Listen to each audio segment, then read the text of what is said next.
Hello and welcome to another episode of Finders Keepers, the podcast that helps you find the best keepers for your keeper and dynasty leagues. I'm your host Jordox, and round 2 of the AFL season was quite simply riddled with injuries to some of the biggest names in the fantasy world.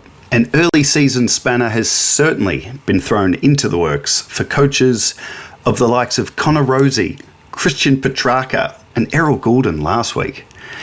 Some big names that could derail your season. But injuries are, of course, part of the game, and those who drafted well will have the depth required to cover these guys.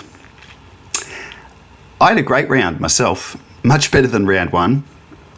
Round 2 saw me winning most of the keeper and draft leagues I'm in and avoiding a fair few of the bullets shot coach's way in the classic game.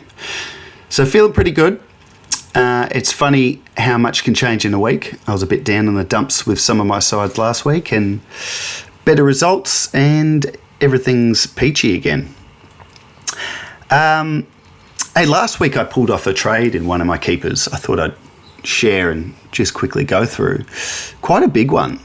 So in this league, it's our 3rd year and I'm yet to make finals, and I was hoping to sort of challenge this year, and round 1 didn't go my way, and I've got some injuries that are hurting me. I've got Matt Rowell as one of my main guys out, so I thought I'd do this trade which will help me big time next year but might just hurt me this year.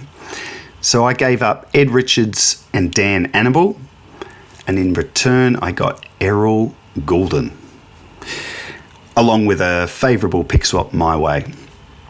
So the fella I traded with is clearly going for the now, and I couldn't resist the opportunity to grab Goulden, even with his 4-month layoff this year, and I think Ed Richards is going to be awesome for him now, and then I might regret letting Dan Annable go, but just happy to get my hands on Goulden, so I was pretty happy with that. On the podcast this week will be my top 5 waiver wire pickups, as well as some options for those deeper leagues who are scraping the barrel. And then I'll review the round, touching on the things that I noticed, followed by a heap of listener questions. And yeah, it was such a big round. Lots to go through. Let's crack on.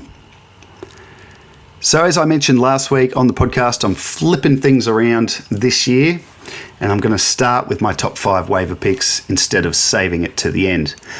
But before I do, let's look back at last week and see how I went. And we'll have a look at how the 5 guys I nominated as my top picks fared in round 2. Number 1 last week was Braden Cook for the Crows. He had an ownership of 39% across keeper and dynasty leagues on the Keeper Fantasy platform. That ownership is now up to 71%, but there'd be a fair few disappointed with what he put out, just a 48. I do think it was unfortunate that the score wasn't there because he looked okay. He was sort of ignored a lot of the time, just got stuck on the cold wing, I guess, and it was a very frenetic game. It just was a bit of a shame that the Crows, played so much chippy chip, kick to kick in the back line, he couldn't get involved. I still like him though. I think his job security is good, particularly with some of these injuries that the Crows have got. So if you did grab him last week, hang on. Number 2, last week I put up Milan Murdoch for the Eagles after his eye-catching debut. His ownership was 46%. It's now up to 70%, and he looked unreal in the win on the weekend. Scored an 88, and owners will be very happy with that. Number 3, Dylan Stephens. After his huge score last week, he went from 32% ownership up to 77%.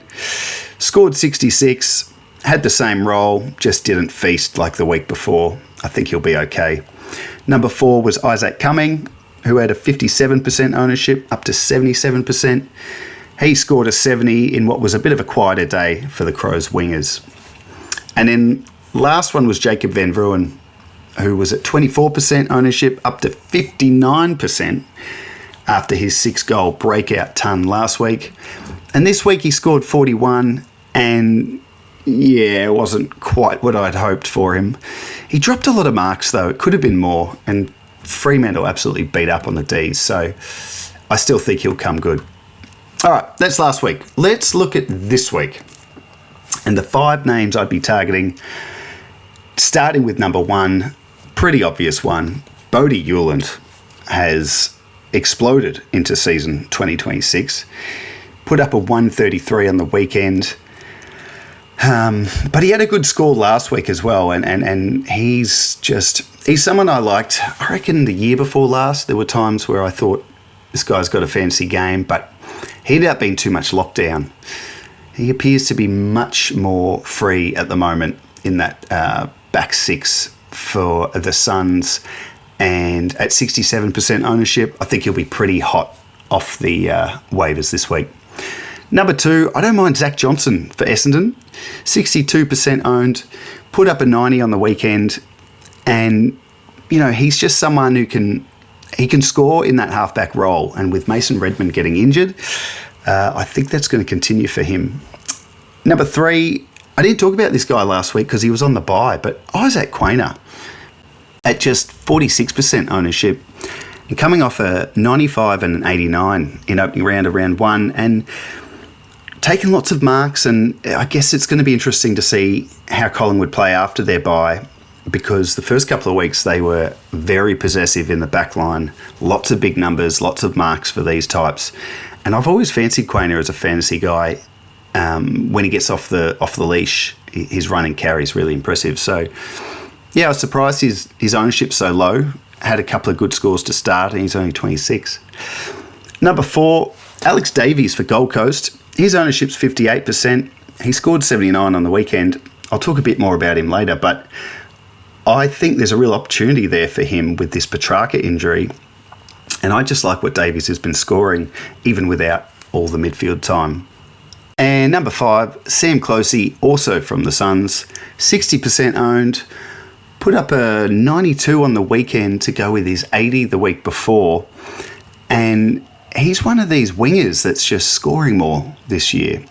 And I think he's a good guy to target. What did he do in opening round? 64 against the Cats. So 64, 80, 92.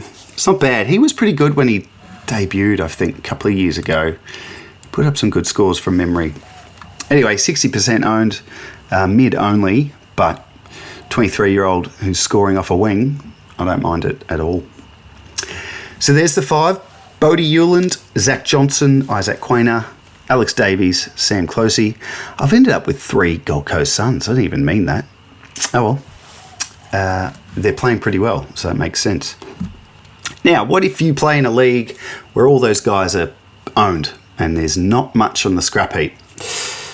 Let's go a little bit deeper, and I've got 5 names that I think would be a good pickup in those deeper leagues. Number 1, I couldn't believe how low his ownership is. Nick Larkey, the new North Melbourne captain, he's only owned by 38%, and he put up a 63 on the weekend.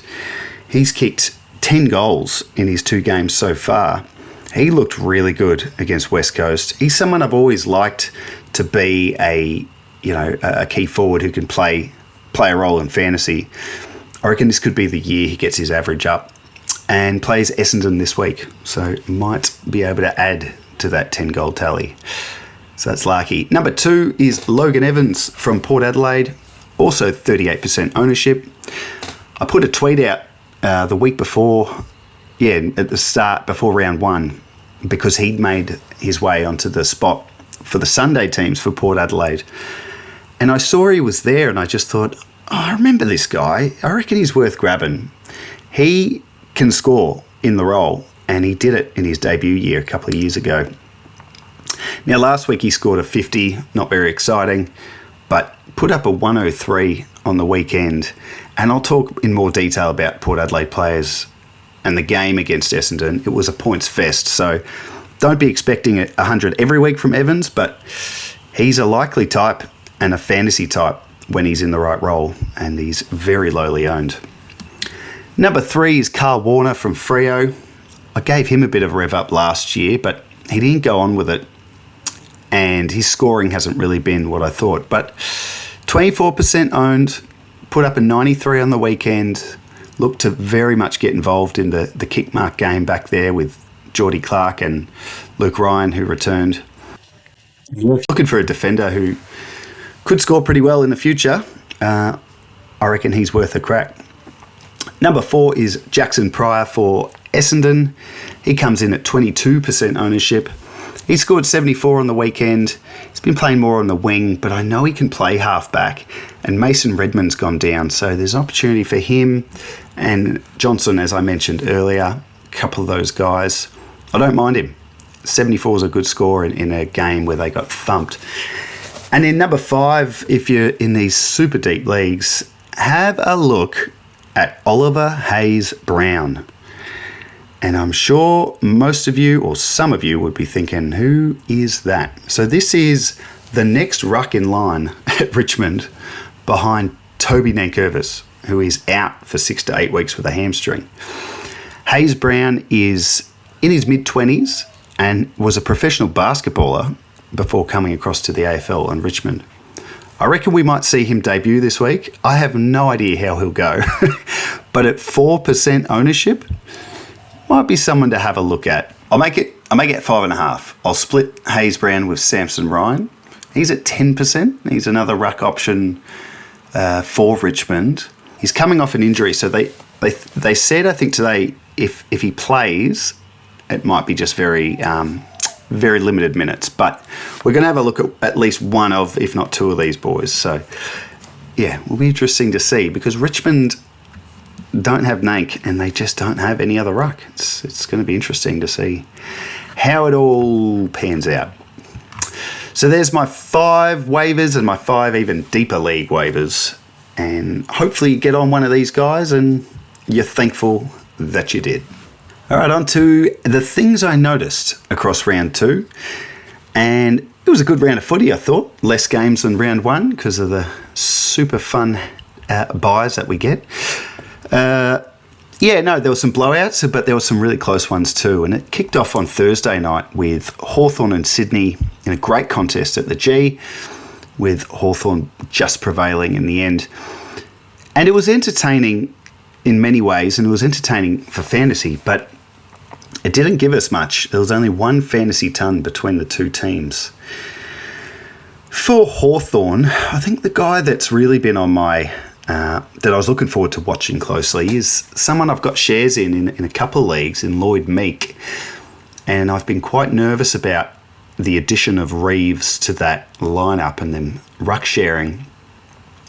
Now, it was pretty much the same as last round, round 1, in that it was pretty much 50-50 split for the two. But I thought Meek looked really good, better than he did the week before. He played really well. And I thought he really took Grundy to task around the ground. He scored 81 from just 53% time on ground, and Reeves had the 47% time on ground. And it's really interesting, in the preseason when we talked about the idea of maybe teams playing with 2 rucks because of the 5th man on the bench, I kind of thought it would work maybe in the favour of some. And looking at this as an example, I thought for Meek and Reeves, it's a pain that they're sharing with each other, but at least maybe one of them will get forward status. But in this example, these rucks aren't resting forward at all. They're just playing in the ruck and then they're going to the bench and tag, you're in. So, it's really not good because, there's no forward status coming for these guys. You just got to hope one of them drops out. But it's working well for Hawthorn and they're going to persevere, I think. But geez, if Meek can score 80 and 50% TOG, I guess I'll have to take that. Connor McDonald had a pretty good game. He put up an 89. He had less centre ball up attendances though, so his midfield minutes have gone down, just 13% CBAs this week. Didn't really affect his scoring, and I think this is what we're going to see with him. He'll be in the midfield at times, and then there'll be games where he's not in, but he's just such a great player who knows how to find the footy that he'll still score pretty well regardless. And as I've mentioned a few times with this guy in the pre-season, the midfield minutes are great, but keeping forward status is probably more important. And I think, well, I know for sure that's going to be the case if the trend continues as it has. For Sydney, Callum Mills, I reckon that's the best he's looked fantasy-wise for a while. He slowed down, was on track for a big score, finished with 98, but just really patrolled that back six and controlled things nicely, was involved in a lot, and it's been a long couple of years for Callum Mills owners, and I think this score in this game is the beginning of seeing that turnaround for him. Last guy I noticed, Caden Cleary came in, and I thought he'd get a bit of time on the ball with the outs that Sydney had. But his was a really interesting game to look at because we've seen the quasi-sub used in the first couple of rounds, where a side will have one player they identify as being the quote-unquote sub, and he'll have very little time on ground for the game. They did this with Cleary, but in a way I don't think we've seen clubs do yet, in that Cleary was 0% time on ground in the first quarter. He didn't enter the game until the second quarter. Now, he finished with 49% time on ground and scored 19, so not great, but really interesting to see a team use the fifth man in that way with no rotations for that guy in the first quarter. I wonder if others will copy, and it's really bad news because we're going to have these fringe guys. We celebrated that there's no sub this year, but these fringe players are still being treated as such, and this is an example of it. Anyway, not much we can do about it. Friday night, we had another belter, absolutely brilliant game, especially for the neutral, Adelaide and the Doggies. And yeah, it was pretty frustrating in the end that the Crows turned up in the last quarter and nearly pinched it, but wouldn't have been right. The Dogs were much better all night, and geez, they've had a start. Brisbane in Brisbane, smashed the Giants, and in Adelaide in Adelaide.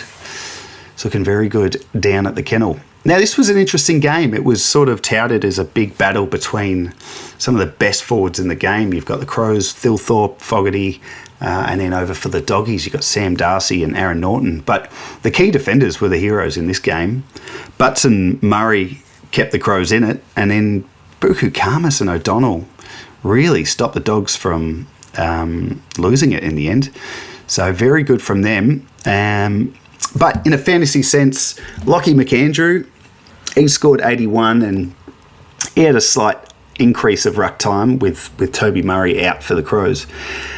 And if I thought I was impressed with him last week against Darcy Cameron, it continued again. He did a fantastic job on Tim English, who, was good, but nowhere near his usual influence. And he dominated the week before against the Giants, English.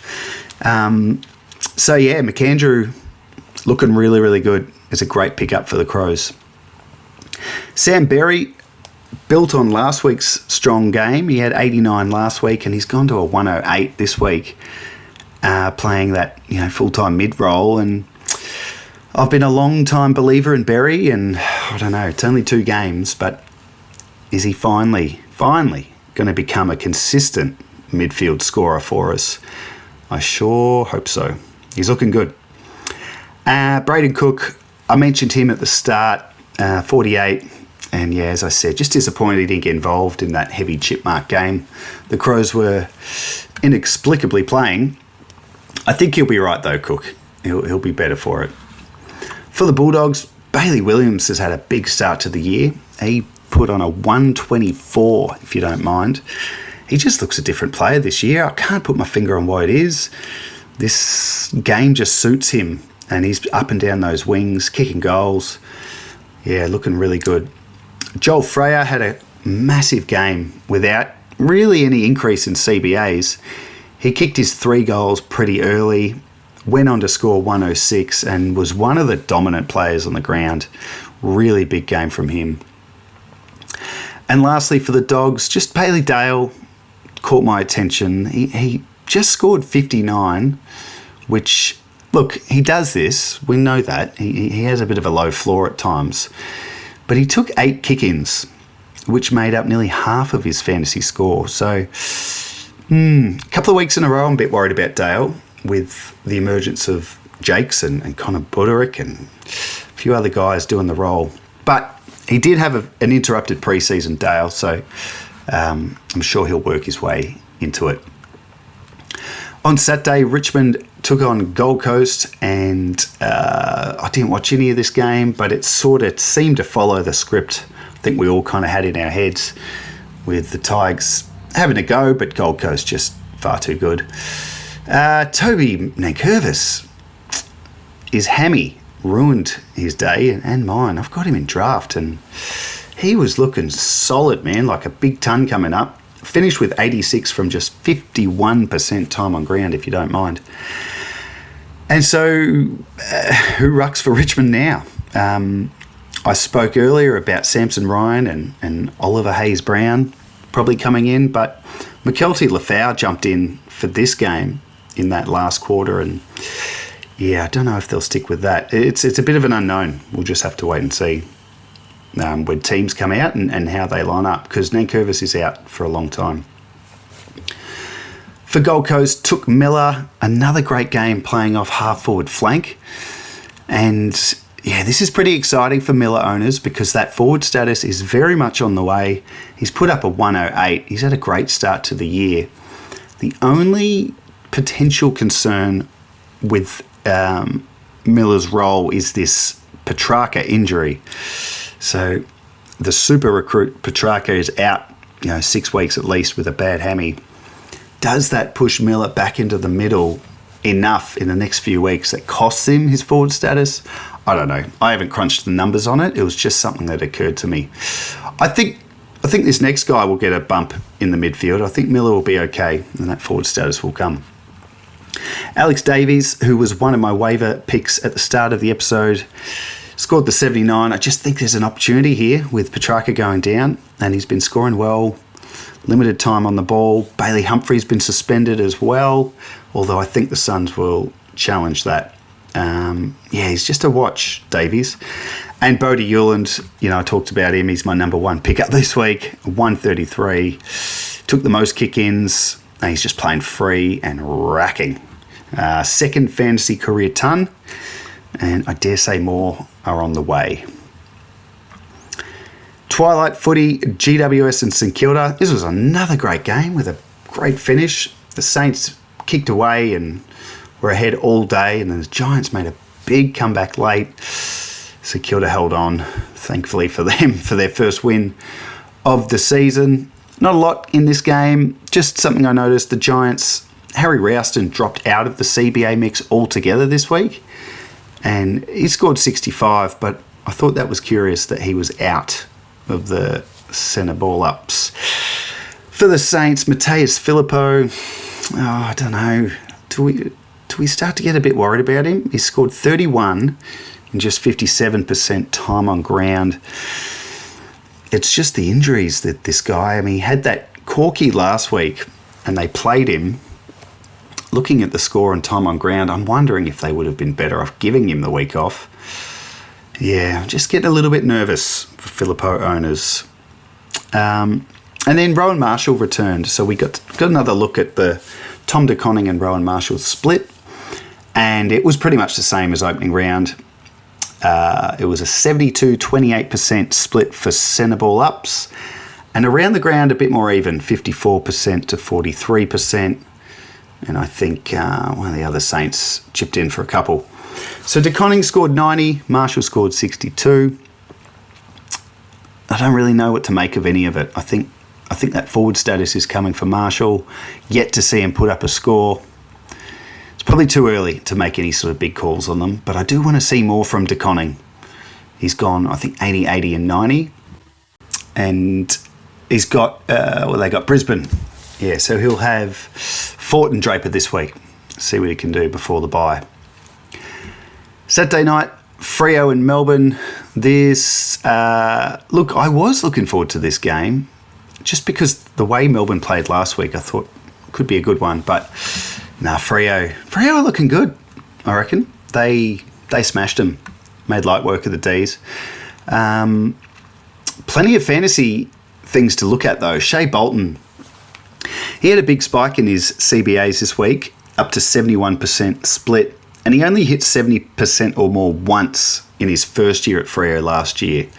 So with Hayden Young out, I don't know when he's going to be back. Yeah, Bolton went in there, looked excellent, scored 110. Really good game from him. Chris Sherry debuted. I didn't know a lot about this guy, but man, he looked good. He scored 60. I just loved how much he took the game on. He's got pace to burn, this guy. Yeah, I guess like a small forward, half forward type. Very impressive debut. Looking forward to watching him again next week. Now, interesting one here. Luke Ryan was a late inclusion. Now, the word around Luke Ryan in the preseason was he was coming back from some injuries, but the thing I'd seen that made me that was interesting is that someone at Freo had said, look, we're not convinced. I don't know the words, but they were basically saying Luke Ryan may not be best 23. So that was a big statement, and I thought, interesting. So he didn't play round one, and he was a late inclusion in this game, and then he went on to score 107. Took the most kickouts for the Dockers and took 11 marks as well on the way to a ton. So hard to know. They beat up on the D's, but he's certainly in the side for now, and he probably should have been anyway. Carl Warner had a 93. I talked about him in my waiver pickups as well. Just a nicer role for him this week, and he really did enjoy himself. Hopefully more of that from him. For the D's, Jack Steele.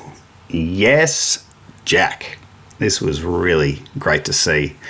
A 138 from a man of steel who's a favourite of mine and may have been my captain on the weekend in my home league. And it was a beautiful thing to see him back to his best. And really nothing else to comment on other than how good was it to see Jack Steele back to his best. Colton Tolstrup, he had another tagging job this week, keeping Sarong to just 16 touches. He did the job he was on Wanganeen Miller last week, wasn't he? Yeah, so Wanganeen Miller into Caleb Sarong. Pretty impressive. He scored 57, which isn't anything to get excited about, but he's on the ball. He's following the mids around. It's only a matter of time before he starts scoring a bit more himself. Tom Sparrow bobbed up with an 80, thanks to some more midfield time himself and 9 tackles. Hard to know what to make of Sparrow. I was pretty hot on him in pre-season with the opportunities that will be afforded to many of those guys, but very disappointed last week. And then this week he bobs up with an 80 and played more midfield. So I don't know. Not sure what happens with him. But he has forward status, so he will continue to be on my radar.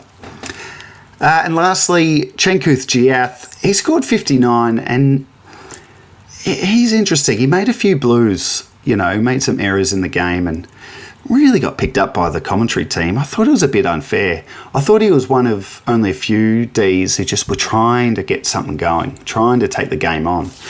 Made some bad errors that cost turnovers, probably cost them goals, but I don't know. I reckon it'd be pretty silly to drop him or, discourage him from playing that way, because I think when it comes off and when he has more support around him and the Ds are travelling a bit better, I think he's exactly the sort of dynamic player they need coming out of that back half. So hopefully he does keep his spot, because I think he's going all right. On to Sunday, we only had 2 games. First one was just a Port Adelaide smashing of Essendon. Didn't watch it, but there were lots of big scores. So it's one of those games where you've really got to look at the scores and look who did it and the reasons why, but just cool your jets on some of these guys, because everyone sort of joined in the party. Joe Richards put up a 105, 2 goals, 6 tackles, only 5 marks. And I thought that was interesting that he got there with tackles and goals. I really like Richards. I seem to have him in every league I'm in. No one else seems to rate this guy, but I really do like what I saw at times last year and his ability to get up the ground and link the play and not just be a stay-at-home forward. So it's nice to see a 105, but have to consider the opposition on the day. Now down back for Port, we had Logan Evans, 103, Alir, 121, Kane Farrell, 96, Todd Marshall, 82. And those four players alone took a combined 50 marks. So Port were clearly just playing a bit of keepings off back there and doing as they liked. Alir took 19 marks. Extraordinary. So good scores for all those guys. Just hard to know what to make of it. Jack Watkins put up a 95 thanks to a massive 53-point last quarter. And I think that's in part due to the Rosé injury, but he was playing midfield all game. So I liked this guy before round one, and I may have mentioned him. But yeah, he was quiet last week. I thought he might lose his spot. I thought we'd see Will Brodie come in, but they've stuck with Watkins. And after this performance, he'll be in the side for a little while longer, which is not good for those hanging to see if Will Brodie gets in. Now the ruck situation at Port.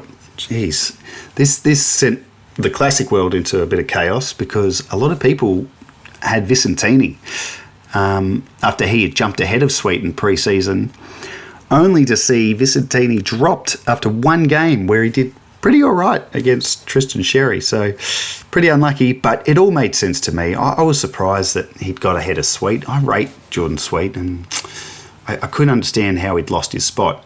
So he's come straight back in, put up a 68, which is a little unders considering the game and how much of his teammates feasted, but it's a good start, and I think he'll hold his spot. I think he'll hold for a while, Sweet. I just think he's the man. He's, 28?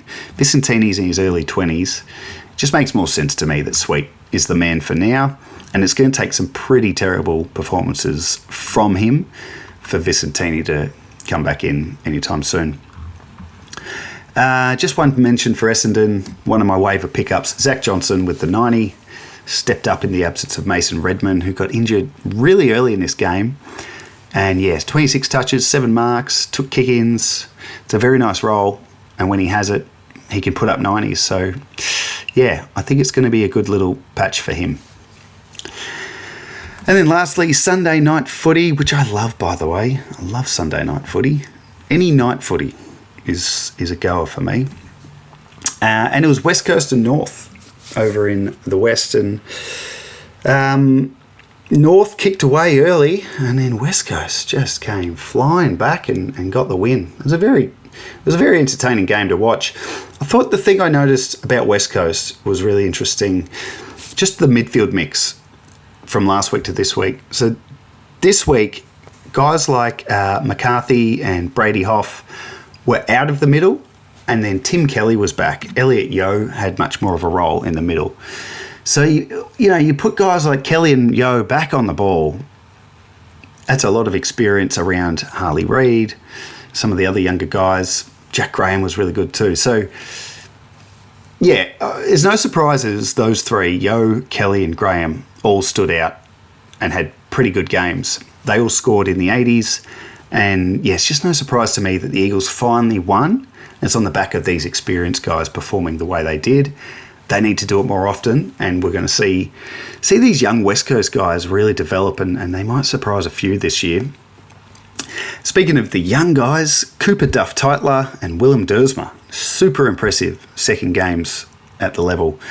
Duff-Tytler particularly, I know he only scored 52, but watching him at work, I think he's going to be a really good player and fantasy asset quicker than I originally thought. I thought he'd be years away, but he looked really good. He played forward mostly. His agility and ability to move when the ball is at the ground level is, yeah, he's very similar to a few of the other guys who are really standing out in your Thilthorpes, your Darcys, and your Luke Jackson is probably the more comparative player, because Duff-Tytler will be a ruckman. But yeah, who knows? Maybe he won't. I don't know. I liked him forward. He chopped out in the ruck. Yeah, great game. And then Willem Dersma, the number 1 pick. Really nice game, playing mostly on the wings. 85 he scored, kicked a couple of goals, and yeah, he's a player. Devon Robertson put up a 90. So he's backed up last week's score, but pleasingly did so without needing to lay a ton of tackles. So last week he got a similar score, but he laid a dozen tackles or something like that. This week only 4 tackles, but 26 possessions. He's looking great in that midfield spot, and oh man, I wish I got my hands on him in any of my leagues with that forward status. Yeah, he's looking very good. Milan Murdoch, spoke about him at the start as one of the waivers from last week, and just how good is this guy?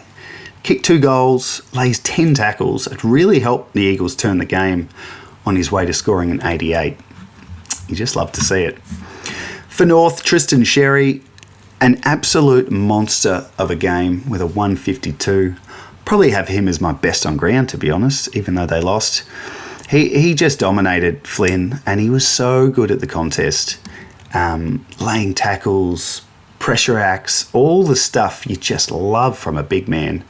And he's such a big man. He laid a tackle on Harley Reid that I think he nearly killed him. It was such a big hit that when Reid went down, I remember thinking, oh, what's happened here? Oh, is he in trouble, Sherry? What's he done? And you see the replay. He just tackled him like a monster. Legal tackle. Yeah, I would not want to get in the way of Tristan Sherry. And 152, that might be a season high score so far in fantasy, certainly the highest for the round. Happy days, Cherry owners, who might have been a bit nervous with all the talk pre-season that the big lumbering rucks are going to struggle. A few more names here, and then I'll wrap this section up. Nick Larkey, I've mentioned him in the waiver pickups, 93, 10 goals already, and in 2 games of footy, and just looks set for a career fantasy season. And yeah, you'd think if North can win some more games, just naturally he's going to score better. But I think he'll do it regardless. Like he looked good. Colby McKercher, logic prevailed, and he returned to the half-back line, which, yeah, he spent the whole preseason training in that position, and then had a finger injury and missed a whole bit of pre-season. But it didn't make sense to me that he wasn't at half-back last week. Glad to see him back there this week with, I think, 71% time on ground, so much better than last week. Only scored 65, but hey, it's better than what we saw last week. And then just lastly, I'd like to mention Caleb Daniel. He's become a real whipping boy for North Melbourne. And look, I think a lot of fans and a lot of footy supporters have sort of questioned the decision to put him at halfback as the sweeper when his kicking isn't that good. But I don't know. I reckon that's overblown. I reckon his kicking is okay. It's probably more his decision making maybe that hurts him. In any case, he has a crack, and he scored 118 in this game, laid 11 tackles, and I think he actually sort of moved to half forward as the game went on. But yeah, I think he gets a bad rap sometimes, Caleb Daniel. I think he's a pretty handy player. Yeah, well, there you have it. Massive round of footy and lots of talking points in the fantasy world. And it'll continue, I'm sure. Round 3 will have all sorts of surprises in store for us as well. Now, before I get to the questions from the listeners, of which there are a stack this week, which is really good, just a reminder, if you want to send in any questions or any trades that you want reviewed, or even if you just want to brag about a trade you pulled off, send them through on X at FindKeepAFL. And of course, a reminder, if you're enjoying the podcast, please make sure you like and subscribe wherever you're listening. And if you could give a 5-star review, geez, that would be very much appreciated. All right, let's jump into the questions, and then we'll wrap up what's been a big episode of Finders Keepers. Now, Tom on X, at Bank the Clean, he actually sent this through earlier in the week and I already responded to him, but I wanted to go through it anyway. He said, hey mate, wanted to get your thoughts on trading Bailey Dale for Angus Sheldrick and a second round pick back. I'm not in the window and think it might be the time to sell Dale. Got plenty of defender depth in the squad as well.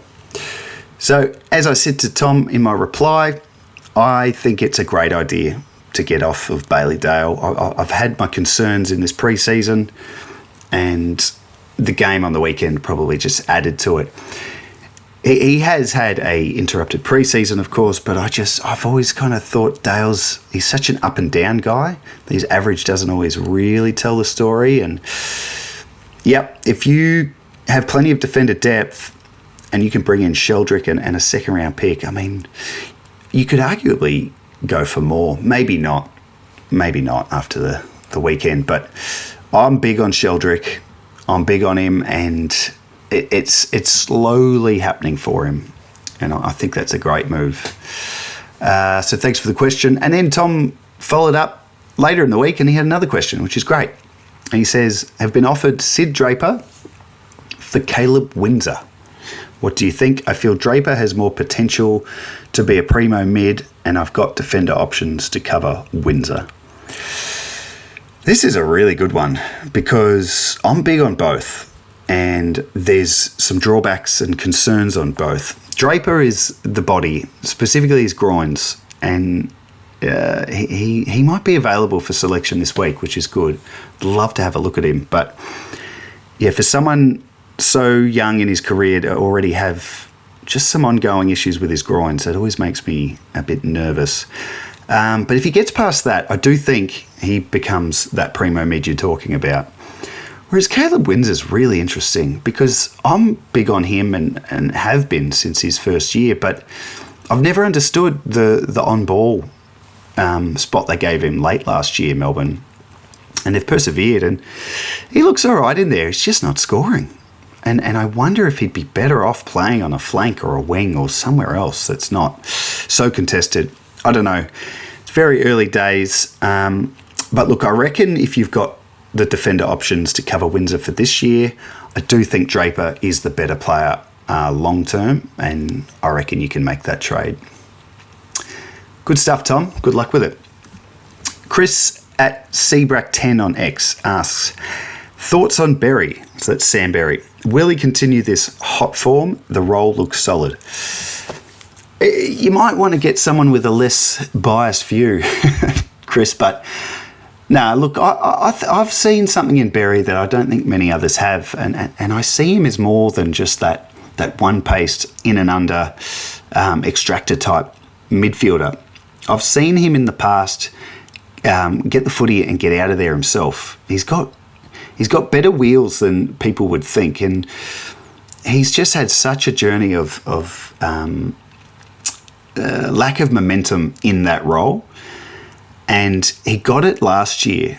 He played pretty much the whole year on the ball, even was tagging at times and wasn't scoring. And I nearly wrote him off last year, but it kind of makes sense that he has a whole year playing midfield without the scoring, and now can start to look at playing more of an attacking role as a mid, not just be that defensive nuggety mid that he's always been.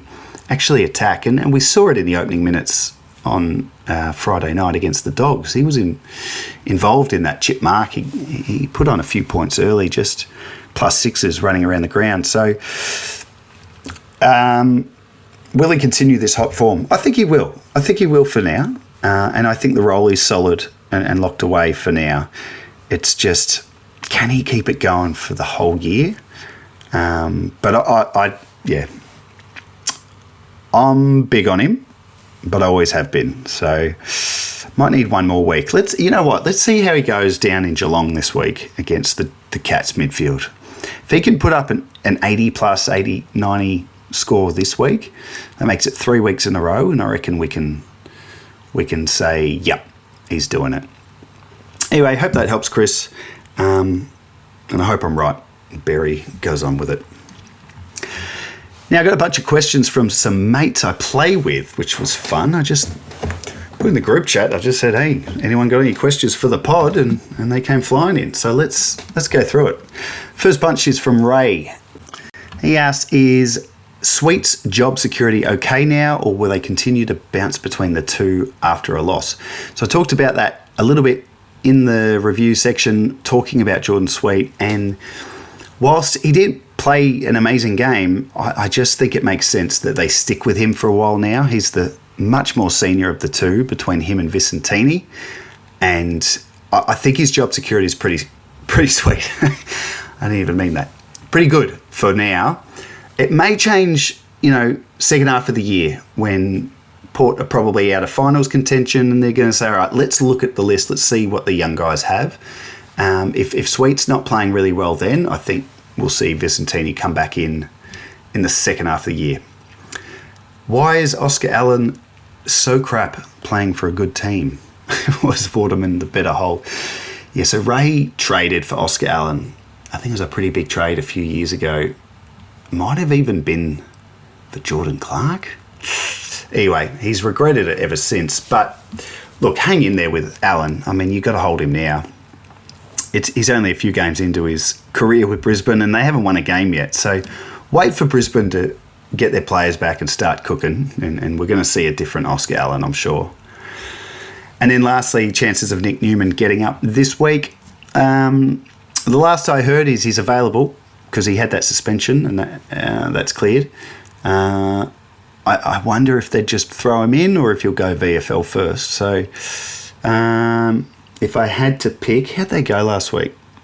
They had the bye. Yeah, okay. So they didn't lose. Yeah, I reckon they might throw him in because he's got some VFL behind him already. All right, on to Wheeze, another guy I play with, and he's asked, do I think the Unicorn might get forward status at some stage? The Unicorn being Luke Jackson. It's wasteful playing him and Darcy Cameron off each week from the bench. Yeah, so Wheeze has Jackson and has had him for years, obviously with the forward status, and Darcy Cameron's his main ruck. Now with Jackson a ruck only this year, it's sort of hard for him to pick who's going to be the better of the two.